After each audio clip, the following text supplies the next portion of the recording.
wabarakatuh. Selamat pagi. Terima kasih telah meluangkan waktu untuk mengikuti penyuluhan atau edukasi hari ini. Jadi perkenalkan, kami dari mahasiswa Universitas Sulawesi Barat, program studi keperawatan S1 keperawatan. Jadi kita akan membahas tentang perilaku hidup bersih dan sehat atau PHBS di rumah. Nah, dengan menerapkan PHBS kita bisa menjaga kesehatan keluarga, mencegah penyakit, dan menciptakan lingkungan yang nyaman untuk ditinggali.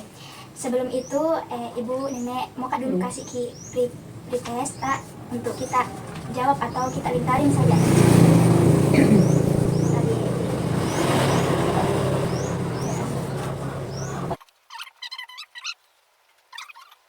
A few moments later. Nah, selanjutnya kita masuk ke penjelasan apa itu PHBS atau perilaku hidup bersih dan sehat. Jadi begini, PHBS itu atau perilaku hidup bersih dan sehat itu kebiasaan sehari-hari yang dilakukan untuk menjaga kebersihan dan kesehatan agar terhindar dari penyakit. Bisa kita buka.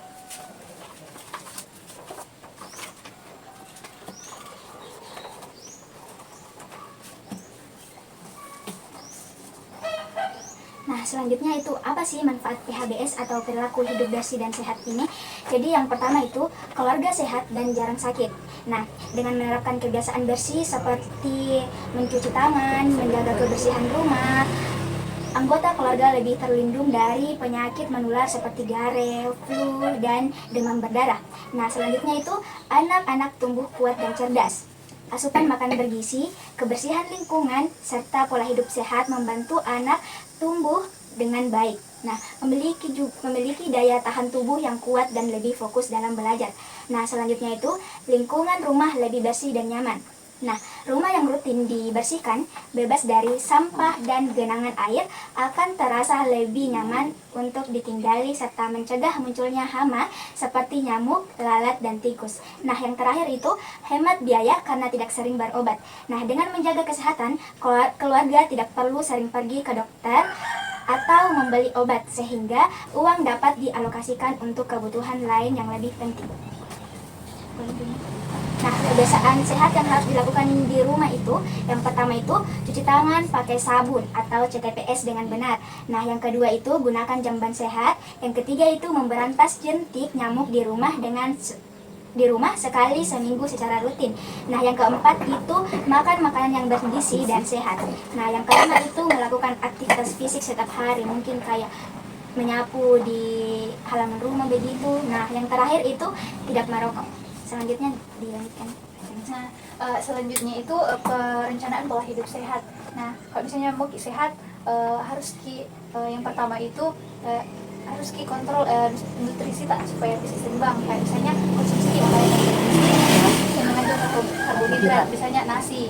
Selanjutnya itu protein, lemak sehat, vitamin dan mineral. Nah, juga kurangi makanan yang tinggi gula dan garam dan lemak jenuh. Oke, selanjutnya itu aktivitas fisik. Lakukan olahraga minimal 30 menit per hari. Seperti misalnya kalau jalan kaki pagi, terus bersepeda atau yoga. Nah, juga perbanyak aktivitas fisik tak sehari-hari seperti naik tangga atau berjalan kaki, diperbanyak. Oke, selanjutnya itu manajemen stres. Itu latih teknik relaksasi seperti meditasi atau pernapasan dalam. Atau juga ini kalau misalnya ada emosi, kayak lakukan teknik pernapasan dalam, kayak misalnya tarik nafas, terus sudah itu atur tidur tak supaya cukup kayak 7-8 jam per malam, kayak supaya tidak tidak lelah. Setelah itu kelola emosi dengan baik melalui hobi atau aktivitas yang menyenangkan. Nah, kalau misalnya emosi bisa itu kalau misalnya hobi tak dengar musik, langsung dengar musik. Oke. Selanjutnya hindari kebiasaan buruk seperti berhenti merokok atau menghindari konsumsi alkohol berlebihan. Kalau misalnya juga ada orang di dekat tak yang merokok, bisa menghindar supaya tidak terhirup asapnya. Oke, selanjutnya itu kurangi konsumsi junk food dan minuman bersoda. Nah, junk food ini seperti mie instan, dikurangi itu supaya Dan juga Mie, ya mendak ramai demi tahunan. dan juga minuman bersoda seperti Coca-Cola, Sprite, dan juga batasi penggunaan gadget sebelum tidur untuk kualitas tidur yang lebih baik. Dikurang-kurangi main HP kalau misalnya masih tidur. Oke, selanjutnya itu pelaksanaan pola hidup sehat. Nah, eh, bisa kayak bikin jadwal makan tak teratur setiap hari, kayak misalnya makan 3 kali dalam sehari, misalnya Ya. sarapan jam 7, makan siang jam 11 atau 12. Iya. Nah, terus rutin berolahraga pagi atau berolahraga di setiap hari di waktu yang sama, kayak misalnya setiap misalnya Jam subuh kerja. tiap subuh kerja di jam yang sama. Oke, tidur dan bangun pada jam yang sama untuk menjaga pola tidur. Misalnya tidur ke jam 10, ya bangun ke jam 5, ya jadi itu terus Jam 4. di terus. Oke, pentingnya cek kesehatan berkala. Nah, setiap lakukan medical check up secara rutin untuk mendeteksi penyakit sejak dini, biar dan tidak ada penyakit apa gigi cek kesehatan lah supaya diketahui apakah ada gejalanya. Selanjutnya itu selalu dipantau tekanan darah, kadar gula darah dan kolesterol secara berkala. Selanjutnya itu mungkin itu saja.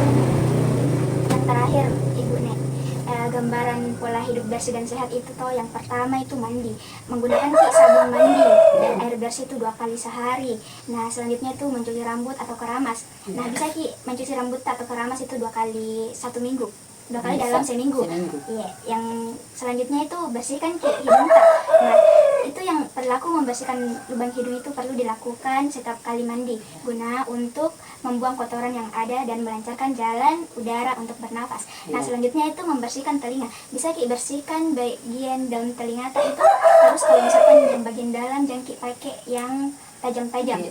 Ya, selanjutnya itu gosok gigi. Nah, perilaku menggosok gigi itu dilakukan minimal 2 kali sehari dengan memakai pasta gigi. Selanjutnya itu kesehatan mata. Perilaku membersihkan mata itu salah satu upaya menjaga kesehatan mata. Nah, selanjutnya itu mencuci tangan pakai sabun. Nah, perilaku mencuci tangan dilakukan untuk menjaga kebersihan tangan dari kotoran dan kuman yang dapat menyebabkan penyakit. Nah, selanjutnya itu memotong kuku. Nah, memotong kuku itu minimal Ki potong 1 kali dalam seminggu. Nah, selanjutnya itu menggunakan alas kaki. Selanjutnya kebersihan pakaian. Nah, pakaian harus selalu bersih dan diganti setiap hari agar kita terhindar dari penyakit kulit dan yang disebabkan pakaian basah atau kotor. Nah, yang terakhir itu makan makanan bergizi seimbang. Gizi seimbang adalah nutrisi dan zat gizi yang disesuaikan dengan kebutuhan tubuh, tidak berlebihan, tidak terlalu saja. Mungkin Ibu sama Nenek kalau misalkan ada mau ditanyakan, silahkan, mungkin nanti kita bantu jawab. Atau dipaham sih? Iya. Iya. Dipaham sih. Alhamdulillah. Bagus kalau bersih. Iya. Tangan harus di mana? Iya. Oke. Mungkin bisa lagi isi lagi 1 kali. Ketua ya? Iya, itu aja pertanyaannya. A few moments later.